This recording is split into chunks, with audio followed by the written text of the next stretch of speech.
Welcome to DUBBZI Bricks for another episode of building the Tantive IV in Lego. In the last update I was working on the bottom of the cockpit section here. I had got the design how I wanted it to be structurally wise, but there was just a couple of bits that needed tweaking to get these red panels as close to the white bricks there as possible, and it ended up taking such a long time to do. And the same with this entire front section. There were certain parts I was not happy with, whether it was the structural integrity of it or the actual look of it. But I feel like I finally made some progress on there. Now this is the section I'm going to carry on working on in this update. I have an idea of how I want to get that front section there all covered over, and it's going to be using probably an illegal building technique, but we're going to use it anyway. And then on the bottom I want to carry on doing a little bit more tweaking on there as well. At the moment the panels get narrower as you go through, and it should be the same width all the way along, so it's just a case of manipulating these until I get it looking how I want it to. But I also need to build the part that goes in the center just there. So without further ado, let's get the bricks and plates out and let's get started. So this is the section that we're working on, and these two lift arms here are going to come in really handy. And the plan is I'm going to use this Technic brick here with a couple of Technic pins in there, and the idea is to put this in upside down into two of the holes. Now I can just build off of this, and I've got the studs pointing down, which is going to enable me to use so many more different pieces. If I was just building normally, I would only be using inverted slopes, for example, and there are very few inverted curved slopes. So this really is going to help massively with this part of the build. And hopefully, once I've built this out a little bit, it's also going to help with these panels that we've got here, or did have here, these ones. It might be able to do something to make it just look a little bit better as well. So let's start off by building that centre bit and see what we can come up with.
Latest progress with the front of the build here. It took me a while to get it looking how I wanted it to. I think I was going down the wrong track initially, thinking this bit needed to be black behind this section just here. And as you can tell from the time lapse, it got altered a fair few times before I've come up with this final version.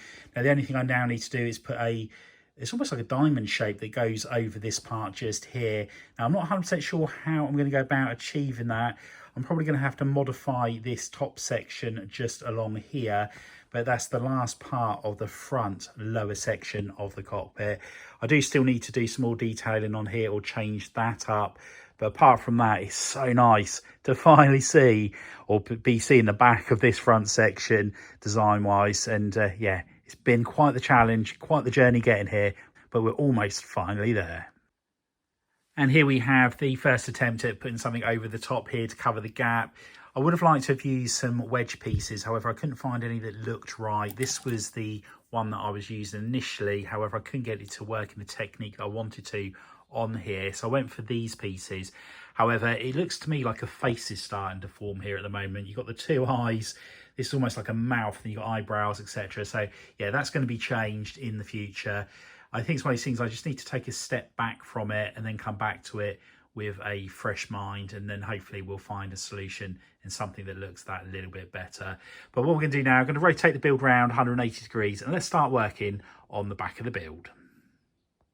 And this is the section that we're going to be working on next. I can't wait to get all that filler brick, filler plate, wires and Technic all hidden behind a panel. Now, in an ideal world, I'll be working on this section just here and getting that all changed over to the new style. I think it'd be a lot better if it was done now. However, I'm running ridiculously low on this part here. I thought I'd ordered enough in. However, because I've changed the design of this, it's mean I'm using a lot more of them. So I have placed an order with lego.com. I did that 2 days ago. So hopefully it won't take too long for those to arrive, and then I can get this section all changed over and completed. So we're going to be prototyping this section here and try and get as close to this part here and here as possible, as well as up to this. Yeah, this is one part I'm not looking forward to. And when it comes to doing the bottom one, it's going to be even worse. So yeah, this is going to be quite a stressful part of the build. I just need to have a look at some images of this part of the Tantive V just to see how the finish is and leading up to the cockpit section. So yeah, it's quite a challenge, this part. It's probably might be even a harder shape to do than what this part here was, because the two sections are joining on to each other. So let's go and have a look at those images and then we can start that prototyping, and hopefully it's not going to be as bad as I'm thinking it is.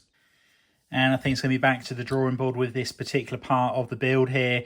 Now, on the side bit we have just here, I'm really happy with how that's curving. It's absolutely fine. However, when we get back to this part here, this bit just feels like it's too flat and there's not enough curvature to it.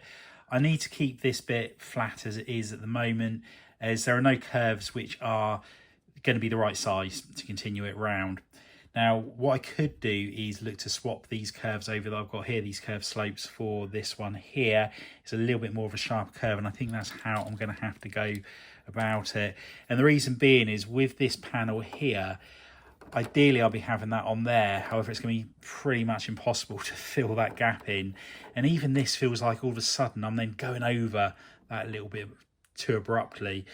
Ideally, I'd like to have this curved slope here up here, and then I fill the gap in there maybe with a panel similar to what I've done on the cockpit section, where I use the L-shaped panels to overlap it, so they just rest on there, and then I can lose any gaps that way.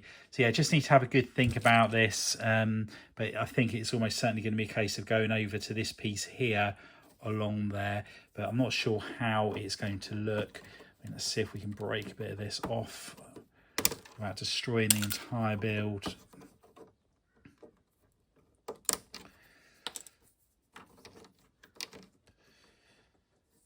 So yeah, I think that might be the best way forward with that. As you can see, if you put the two side by side, you've got much more of a curve on there.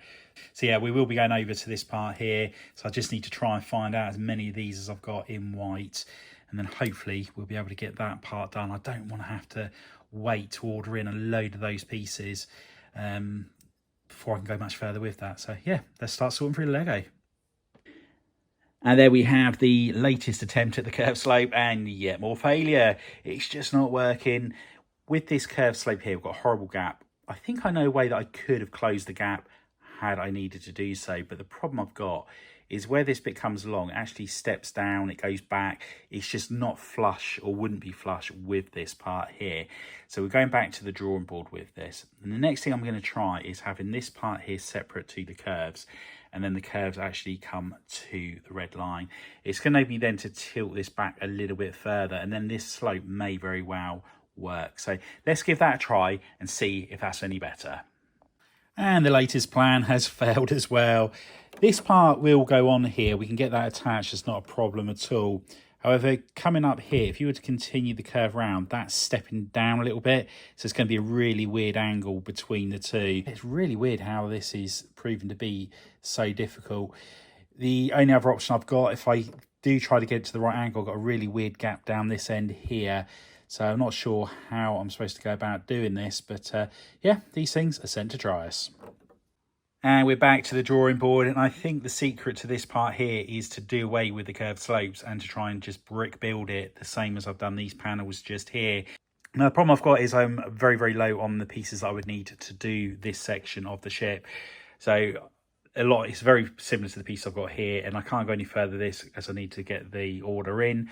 So I'm going to just manage, I will be able to get one panel done just here. I'll be able to see how it looks, and as long as I know that I'm happy with it, then I can order in the pieces for doing the top, the bottom, and on both sides. So let's start prototyping that up and see what we can come up with. And here we have our latest attempt at the panelling on the side of the vessel here. And it's a little bit flat for my liking. It just doesn't feel curved. So I do still need to be working on this, but I do feel like I am on the right path with the technique that I'm using, doing it this way as opposed to trying to use the curved slopes. But I am going to step away from this for the time being and just have a little bit of a think about it, because there may be another technique that I'm just not thinking about at the moment. I've spent so long working on this, trying to problem solve it, that sometimes it's better to step away from it and then come back to it with a fresh mind. It's certainly worked on other parts of the vessel, so hopefully it'll be the same again on there. So what we're going to do now is just quickly turn our attentions back to the escape pod stroke cannons on the top here. I've modified the two over the back there a few updates ago, since I had an order come in with the new pieces, and I just need to alter these two as well. Now the cannons on the top here, I'm still not convinced about those. I know I've mentioned it in the past, but I can't see them at the end of Rogue One or in Star Wars A New Hope. I have not seen these anywhere on there, unless I'm going blind, which fair chance I am, but I just can't see them on there. So I'm going to leave them on for the time being, but if anybody has actually got an image from them in a film, if you could ping them over to me, I'll be really interested to see where they are, because like I said, I can't see them anywhere, but hey ho. But anyway, let's take these two escape pods and get those all swapped over so they look the same as the two on the other side. And here we have all four sections of the Tantive V lined up as it will be at a convention, and I can't wait to get working on that back half there and get all of that filler plate all covered over and get those rear engines done. I haven't worked on the engine section for so long, but it's nice seeing these guns in the correct colour. As I said, just need to work out whether or not those two parts of the cannons should be there or not. But the one part that I do need to have a good think about is this section just here. I'm really sort of concerned about, am I going to be able to achieve a removable panel on there? Going by what I've experienced on the other side there, how difficult it's proven to be to make the hole that goes on that part. Having it removable as well, it's just adding an extra level of complexity to what's already a really tough build anyway. So yeah, just need to work out what I do with that. Do I leave this just exposed like it is? Do I cover it over so you can't see the corridor? At the end of the day, the corridor section there is the same style as we've got here, so it doesn't really need to be shown, but it is obviously nice to have additional scenes on there. Like I could have it where the stormtroopers are marching the fleet troopers along the corridor. That was the scene I was intending on putting on there. So yeah, we're just going to have to wait and see how we get on with the other side there. But at the moment, how hard it's been just to get that one built, let alone having it removable, yeah, I'm not that confident at the moment with that section. Now, unfortunately, this week I've had half the amount of time that I would normally have in the Lego studio, hence we haven't managed to get that much done, which is really frustrating, as we didn't get much progress done last week due to how long I spent on the bottom there. So yeah, hopefully in the next update we'll be back to full steam ahead and a lot of building. Actually, the visual things change within the episode. Anyway, that's all I have time for. I hope you've enjoyed the update. If you have, please remember to give us a big thumbs up. If you haven't already done so, please consider subscribing to the channel and hit the notification bell so you don't miss any future content on the channel. If you know anybody else you think would be interested in building the Tantive in Lego or building Gotham City, if you could share the channel with them, it'd be much appreciated. If you watch on your mobile, hit the hype button, as that really does help others to discover the channel. Anyway, thanks for popping by. Till the next time, bye for now.